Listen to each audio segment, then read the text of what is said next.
Мәктәпләрдә укучыларның сәламәт туклануын оештыру. Ашказанына туклыклы, файдалы ризык кермәсә, укуга теләк тә калмый. Димәк, мәктәп укучыларының кайнар сыйфатлы ризык белән тәэмин итү өстенлекле юнәлешләрнең берсе булып тора. Укучыларның туклануын һәрвакыт контрольдә тора.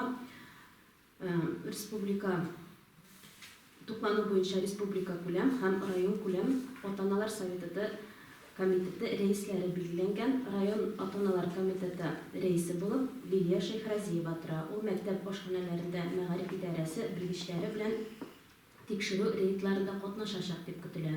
Мәктәпләрдә мәктәп приказы нигезендә туклану сыйфатын тикшерү буенча ата-аналар контроле оештырылып, ашханәне карау көннәре графигы төзелде. Туклану буенча кайнар линия телефоны бар. Бу телефон инде мәктәп сайтларында урнаштырылды. Мәктәптә туклану 2021 елдан яңа 2 атналык бердәм меню буенча эш алып барыла.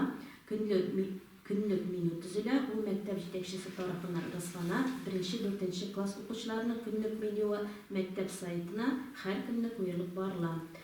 Башлангыч класс укучылары һәм районның 1-2 мәктәпләре укучыларны көнгә 1 тапкыр, авыл мәктәпләре югары классларына 2 тапкыр, кадет белән гимназиядә укучыларны кайнар ризык белән тәэмин итүләре 5 тапкыр итеп оештырылган. Билем бирү учреждениеларында сыйфатлы туклануны оештыру мәктәп җитәкчелегенең беренче бурычы булып тора. Мәктәпләрдә туклану яхшы сыйфатлы, затлы булу өстенә балаларга ошарга да тиеш. Шул максаттан мәктәп пешекчәләренә Актаныш технологик техникумы базасында укулар оештырыла. Айга 1 тапкыр дөрес туклану турында сөйләшү дигән программа буенча класс җитәкчеләре тарафыннан тәрбия сәгатьләре алып барыла. Бу программа буенча инде төрле бәйгеләр үткәрелә. Бәйгеләргә катнашу кыен түгел, җиңел генә булганнары да бар. Класс җитәкчеләрен, ата-аналарын дөрес туклану буенча бәйгеләргә катнашуларны актив катнаштырсак иде. Спорт түгәрәкләре эшчәнлеге. Хәзерге чорда яшь буынның сәламәтлеген ныгыту мөһим мәсьәлә булып тора. Һәрбер кеше балачактан үзенең сәламәтлеге турында кайгырта белергә тиеш. Мәктәп алдында да балаларда сәламәт булу ихтыяҗы тәрбияле булып мөһим мәсьәлә тора. Шул максаттан Актаныш район мәктәпләрендә спорт түгәрәкләре эшчәнлеге бара.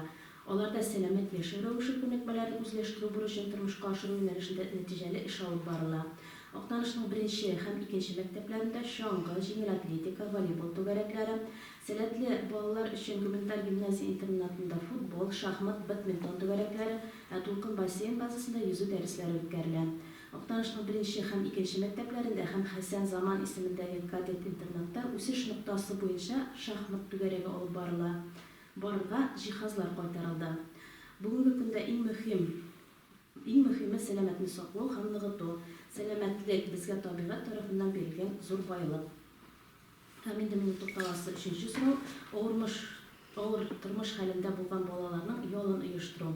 Авыр тормыш хәлендә булган 7 яшьтән 15 яшькә кадәрге балалар раслаучы документлары булганда санатория, ял һәм сәламәтләндерү лагерьларына юллама алу хокукына ия.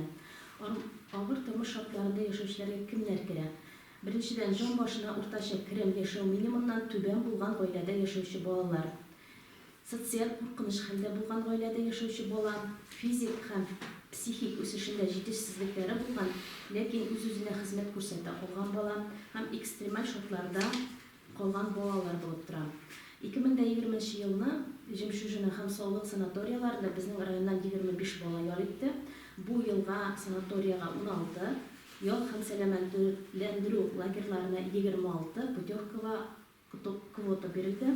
Путевкалар килү белән мәгариф идарәсе мәктәпләргә хәбәр итә, мәктәп инде үз чиратында ата-аналарга җиткерә.